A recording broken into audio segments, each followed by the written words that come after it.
Hey guys, this is Date Podcast again, back for another episode. This is Zorric. Hi everyone, this is Emma. It's been a great week. Every week is a great week here. Yes. It's April showers. Spring May flowers. Oh, I've never heard that before. Are you serious? Yes. It's like how you know May comes after April. Oh, okay. May comes after April? Yes, I'll think about that. I'll remember that. So, the weather's great. Uh-huh. It's great dating weather, which I always say it's great dating weather, but when it's warmer, it's great. Yes, I agree. Yeah. For me, the warmer season makes me want to start dating. Oh, it's cuffing season. It is cuffing Everyone's season for me. Everyone's for spring. My cuffing season is spring. I go against the grain. Yeah. Springtime, you got the Arboretum, you have Clyde Warren is going to start having concerts in April, free concerts in April. Definitely. And I think they started the salsa dancing. Oh, they have? Yeah, they have. Fun. Fun. So it's a very good... You've been to that, right? Yeah. It's great because you get to meet a lot of people and they teach you. So if you're not the best or the most coordinated, you can still learn. And it's so fun. Well, dancing's all about having fun. Mm-hmm. So even if you don't feel that you're doing your best, as long as you're having fun, that's what matters. That's all that counts. Exactly. So today we're going to talk about an article we found in the Business Insider, and it talks about age gaps. It says here, we asked the matchmaker whether age gaps really matter in relationships, and the answer might surprise you. Watch out, Emma. I was not surprised by it. Oh. Okay. But I also have worked in this field, so I expected it. Nothing can surprise you. Well, there's some things that can't surprise me. You're like an encyclopedia of relationship information. Yes. Which is great. So, a 2017 study examined 3,000 participants and the relationships and found that couples who were far apart in age had a higher likelihood of divorcing. Yes.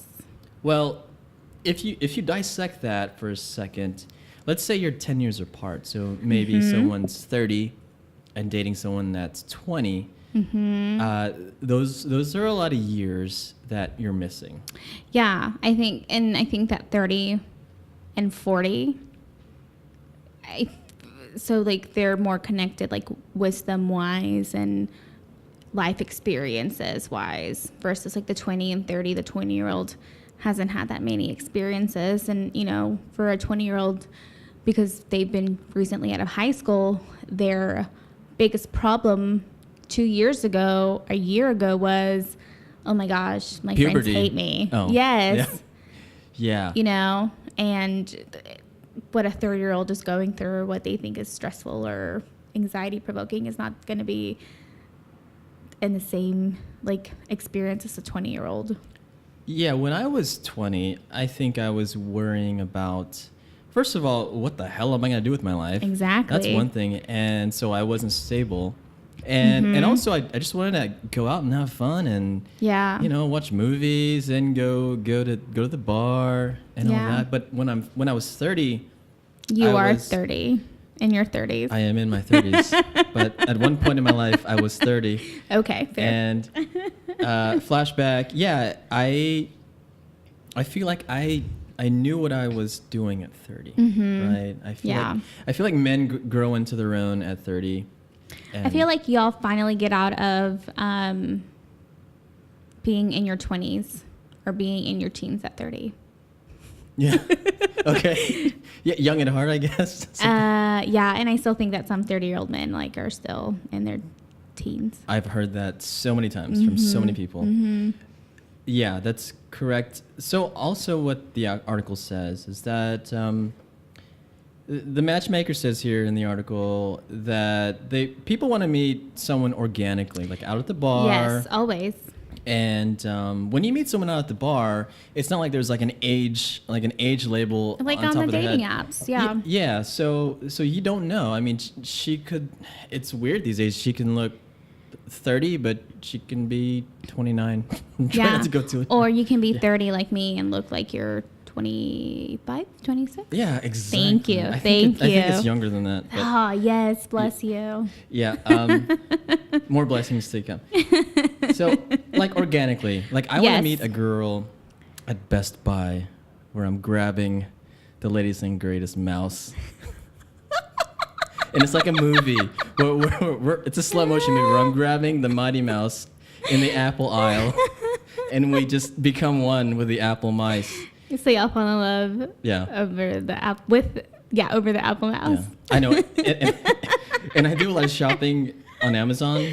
Maybe Yes. like there's a way where you can chat on Amazon, and we're chatting, and Oh That's- my gosh. No, we're- stop it right now. we're finding love on No. Amazon No. as we're buying the No. same science diet. No, for no, no, no, multi- no. Okay. I digress. Anyway, so yeah, I hear that a lot too. People want to meet somebody organically. Yes. And which we do, but We are in the era now where we just depend on technology and social media so much. So it's unfortunate because I don't think that we take advantage of those moments where we can meet organically with each other. yeah, we're busy.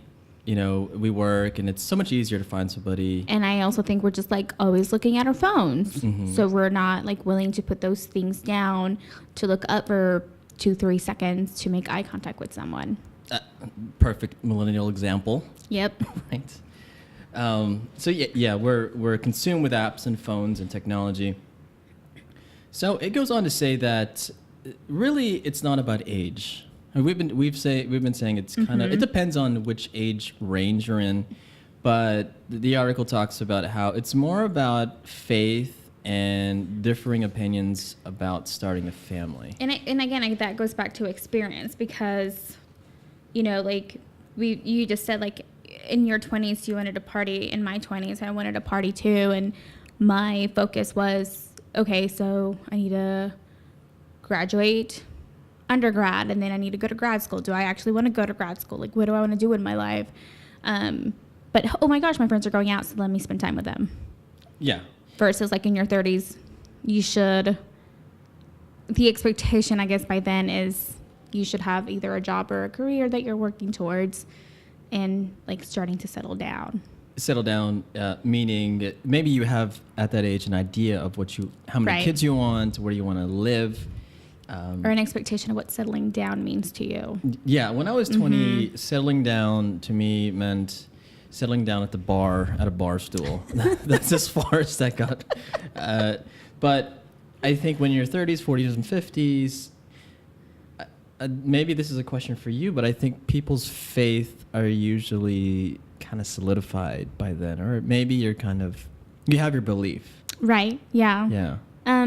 Yeah, and again, it goes back to the experiences that you've had, and experiences like pull you closer towards your faith, and so they can either pull you closer or they make you question your faith. But no matter what, like you go through your like religious renaissance, and you figure out like where that value is, how important that value is in your life. Yeah. Mm-hmm. And I also think maybe if you're in your 20s, anyone listening out there in their 20s, maybe you figure that out earlier than later. Right? Yeah. I mean, I'm not going to say all 20-year-olds are not going to want to know what they want. Like there's some 20-year-olds that probably are like, okay, yeah, I'm ready to settle down. Like I have enough experiences. I know what I need. But I'm going to say the majority. Yeah. The majority. Okay. I'm not stereotyping everyone. 80% probably. 80%. I'm not putting a number on it. I'm Okay. just going to say majority. We usually 80-20 rule for everything. So to the meat of the article, what it says here is that women actually are willing to date or want to date somebody up to 7 to 10 years. What do you think about that? Yep, that's me. I go a year younger and up to 10 years older when I'm selecting an age. Yeah. Mm-hmm. And she also goes on to say that men almost always want to date someone significantly younger. And there is no age here, but I believe less than 10. I think 10 is the maximum as a man, like 10 below. So if I'm if I'm 40, then I don't know, because if you're higher in age, I feel like the gap can be bigger. When you're, again, this goes back to the first part when we were talking about differences of parts in your life or phases in your life. If I think if you're a 30-year-old man, because if you're a 30-year-old dating a 43-year-old, that looks a lot different than if you're 20 dating a 33-year-old. That does. Mm-hmm. So, and that's what she talks about in regards to age, but really, at the end of the article, she says that it's about really connection. Yeah. So age is important, but not as important as how you're going to connect with a person or values and similar interests. Like, I would rank values number one. Actually, to me, I think values number one, connection number two, and interests number three. That's what I would say. That's the most important. And then age, I guess. How about you? I think they're very interchangeable. Yeah. I think it's really dependent on the person. But I'm going to want someone who has, similar values to me, because this is what I stand for in life. This is what I am living my life towards for. And so I want someone that has those similar or shared values, because then if that happens, we can go into other aspects of our lives. But yeah, it's also dependent on everyone. It is. Values are important, and one more thing she says is that if you meet someone at a bar and you had no idea of their age and you just had this crazy instant chemistry, you write all that off. Everything goes out the window. All you can think about is, oh my gosh, I had a great night. We had a great conversation. He lives here. He has a great job. So I don't know if this is your experience, but really no one comes to me and talks to me about age, and no, I rarely hear about that. And it's so funny that we're talking about age differences in bars, because one of my good friends, a few years ago, we were all out and there was this guy who was eyeing her, and so I was the wing woman and kind of figured out how to make them connect with each other. And it turns out he was, I think, 2 years younger than her, and she found this out a few days later. Obviously we found out when she told us. And so I remember the first thought in my mind was oh my gosh, he's so young. So Are young, you going to 2 years? continue dating him? Hi everyone, this is Emma. I've recently found a dating app I've enjoyed using, Bopsy. Simply, it's video speed dating. Bopsy gives me the ability to meet 6 guys through live video. At the end of each session, I pick either C for like or Bop for dislike. When we both like each other, we continue the connection over chat messaging. Check it out today at bopsy.com. This is an article from the New York Post, written by Julia Wynn. I guess that's how you pronounce her name. But it talks about how bartenders can tell how your date's going to go. Because of the body language, because of what you order and all that. And so... And I have to say, I agree with the whole body language thing, because when I did couples work, a lot of times I could tell where they were in their relationship, or I could guess, depending on where they sat, how close they sat, were they on separate couches or sofas, were they on the same but completely as far away as possible, or were they close to each other, who, and if someone sat somewhere, the person sat down, that this person moved towards the other person. So I could read a lot on that. So it totally makes sense that bartenders are watching our body language. Yeah, and it goes, so the first thing here it says, or the first paragraph, it says, bartenders can read the signs of a good date, think body language. And when I read that first article, or this first sentence, in my mind, I'm shouldn't you be making my drink? Is that why my old-fashioned tastes really old? Because I don't know, I'm a real big foodie and I love cocktails. But anyways, That's I'm just true. kind of. It's true. So he's probably like swiping on Tinder and like just making fun of people, but yeah, body language is a big thing, and that's how they can read. And it goes on to say, after years of watching dates unfold around them, bar workers have become experts in dating body language. Basically, it's saying, again, from what you said, it depends on how the guy or the gal is sitting back or moving forward or smiling or laughing. Right. So, yeah. So I don't know. Body language is important. There's a book called The Like Switch. Have you read that? I haven't. It's written by this ex-FBI agent, and it talks about how he gets people to talk and gets people to make you feel more, I guess, comfortable. So it's a really good book, but it talks about a lot about body language. And so I like how he compares first dates to business meetings, because I do think that there's truth to that. yeah. Because you're giving your first impression to someone, and it is sort of like a business transaction, right? Like, do you like me? Do I like you? What are your thoughts about me? These are my thoughts about you. And you, in your anxiety of being the first date, you are like overwhelmed by everything, and you want to make sure that everything is done right so that you can be the appealing product for this other person. Yeah.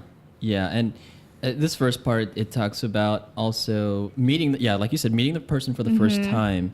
And so I know I'm very anxious. I don't know about you, but the first time I meet somebody, I typically meet them before I get inside. So I'm like outside kind of just waiting for them to show up. Why? So that people don't experience your first meeting? So the bartender can't watch my body language.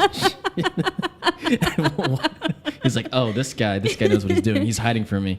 Yeah. But he wants it to last. Yeah.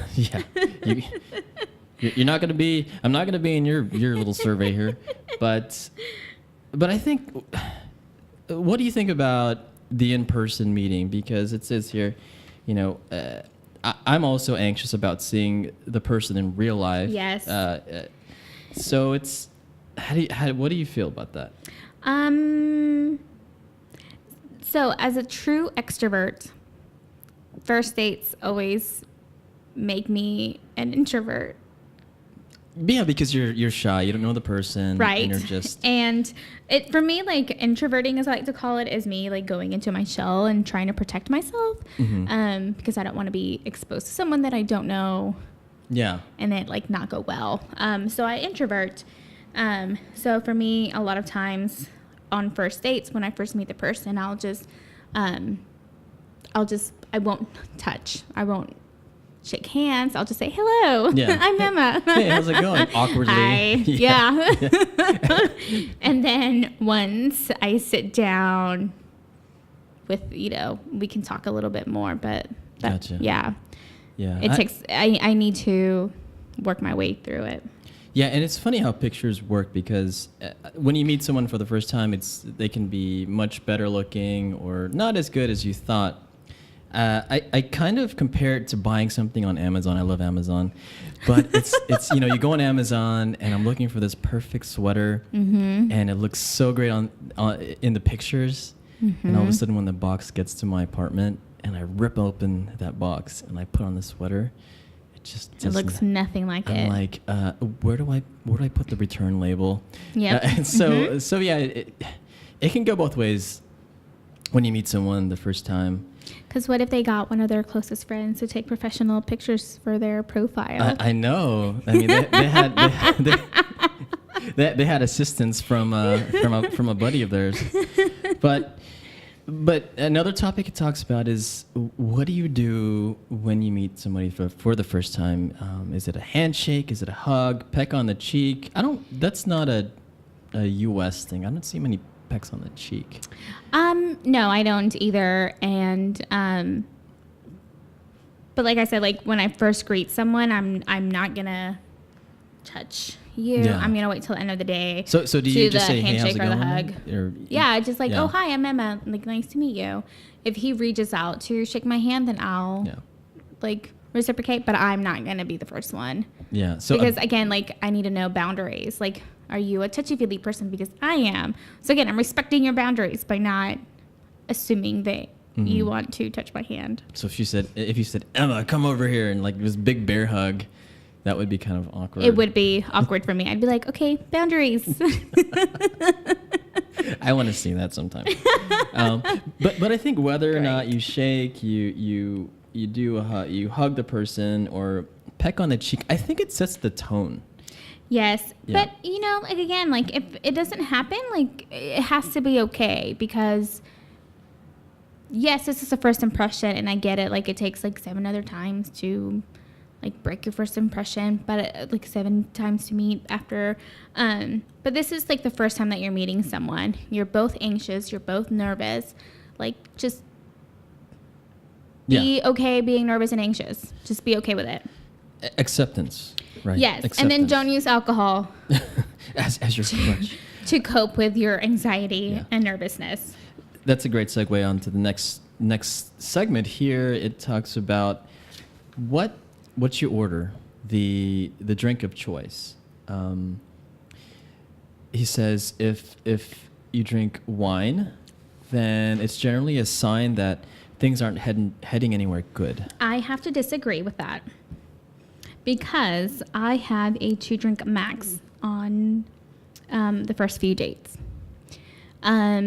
Because when I'm still getting to know this person, and so again, I'm not going to use alcohol to cope with anxiety on the first few dates. So I'm going to limit myself on purpose because I feel like if you're ordering more than 2, 3, then it starts. You start using it as a coping skill, and you can get sloppy. Yeah, the beer goggles come on, Yeah. or wine goggles, and yeah. And it leads to things that are not helpful. Yeah. He goes on to say that ordering a bottle of wine indicates they are committed to making a night of it, which that is a commitment, but it could be the guy kind of showing off and saying, oh, like leading with his money. Like or if it's just a better option because he's drinking wine too, then it makes sense to order a bottle of wine. Yeah. Maybe it's a drink special. Yeah. Or happy hour. Is that Are you judging? I am a little bit. Yeah. But it says here also, selecting a beer generally indicates the guy's feeling relaxed and comfortable in his own skin. But there are people that only order beer, right? Mm-hmm. So. Well, I mean, I'll order beer too if I'm at a place that serves beer. Mm-hmm. So then it just depended on the place. Yeah. It depends. And it says, if copious amounts of booze are being consumed, the date is most likely purely about sex. And I'm not sure. I don't know if I agree about that. I could be, but for me, I feel like it's managing your anxiety with an unhealthy coping skill. Mm-hmm. That is not the way to handle anxiety. Don't handle your anxiety with alcohol on that first date. Yeah. So the next topic is conversation. So if someone's talking a lot, there's a couple things. It could be they're nervous or they're really into themselves. How do you differentiate that? I don't know. Yeah. Because of what I do, because of what my job is, I find myself doing like a push and pull. Yeah. So I'm balancing myself where if I feel like I've been talking too much and he hasn't, I will start asking him questions. And then if he's not reciprocating, then I'm like, I'm supposed to talk more about myself. Like I'm kind of hoping you would talk to me about certain things. But at the same time, like I'm always wary of that just because of what I do. Yeah. Because I don't want them to think it's a therapy session because it's not. No. And I'm sure you get that stigma like, oh, are you psychoanalyzing me? I do. Oh my gosh. Yeah. Please don't do that if you go on a date with me. With a therapist or, in general, right? Or in general. Yeah. I mean, no, like I would say, I leave work at work. Stop it. Yeah. And so I think the guy should be asking the questions. So if I think also, but you can tell if a guy's not asking you questions and maybe he's not that interested. But you just got to gauge that. Maybe if you can tell he's not that interested, maybe it's time to get the check or something. But I mean, some guys like talking about themselves, so they do. And this is really interesting. He talks about this thing called the 3/4 rule. So there seems to be a mutual interest when a guy appears to be reaching in 3/4 of the way towards their date, with the woman making the full circle connection by leaning the remaining quarter, which you can visualize that, right? Like I can visualize it. Mm-hmm. Yeah, and I see there's merit in that. I think that's valid. Because the leaning in, of course, and then if she's leaning in just a little bit, then that's also kind of a reciprocation that, I do. I am interested. Right. Yeah, I agree with that. I think that like if you're both leaning in towards each other, then that is a good sign. Yeah. You're wanting to be close. Yeah, you are. And one more thing here I thought that was interesting is the bill. Oh, yikes. The bill. It is so awkward. Gosh, the bill is like the worst part of the date. Yeah. I don't know if it's the worst. Maybe it's the most nerve-wracking because it's who pays for the bill. But his theory here is that an even split can be perceived as a sign that neither party is invested and is just being polite. So basically, if you go halvesies, then it wasn't a good date. Yeah, so we go halvesies to our houses, and that's about it. If a woman pays for the bill or offers to pay for the bill, she's not interested. I disagree. Oh, tell. So I always offer to pay for the bill just because I think it's part of the pay the bill game. Oh, so you offer and you want him to say, "Oh no, I have it." Right? Yeah. Yeah. I do like that, or at least a contribution, and that does show that hey, she can handle herself. She's independent, and that's right. And then most of us. However, I do appreciate when the guy pays. Thanks, y'all, so much. Yeah, and opens the door. Opens the door, and the last part of the date is saying goodbye. Don't just do what is it called? The Irish exit? What is that? It's just like when you leave unannounced. Oh, that's the worst. Yeah. Don't just leave unannounced. Yeah, like you disappear like Houdini. Yes.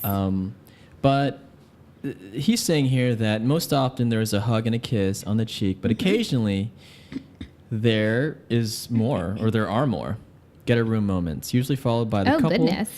Well, getting a room. And I think this probably after copious amounts of alcohol. Yeah. So if we string this all together, yes, the whole article together, we can tell. So if someone is drinking a lot, or maybe they're both drinking a lot, that means that they're both anxious. Calm it down. Drink some water. Get some sparkling water. Eat some bread. And if the 3/4 rule happens, then they're into each other. Yes. And then if he pays, maybe it's almost to home base, and they get a room. Yeah. So it's an interesting article. It's a lot about body language, I think, and psychology of paying the bill and all that. But I like it. Very interesting. Yeah, I liked it too. Okay, so I think that's all the time we have. Yes. Emma, do you have anything to talk about? Any lessons? Anything to plug? I do have stuff to plug now. This is exciting. So I have an Instagram account, and it's _Emma P. So one more time. It's _Emma P. Okay. And you can check Emma out there, and you can find me as well on Instagram at Zorric Sia or Twitter at Zorric Sia. We've had a great time. Yes, thank you, everyone. And we'll see you later.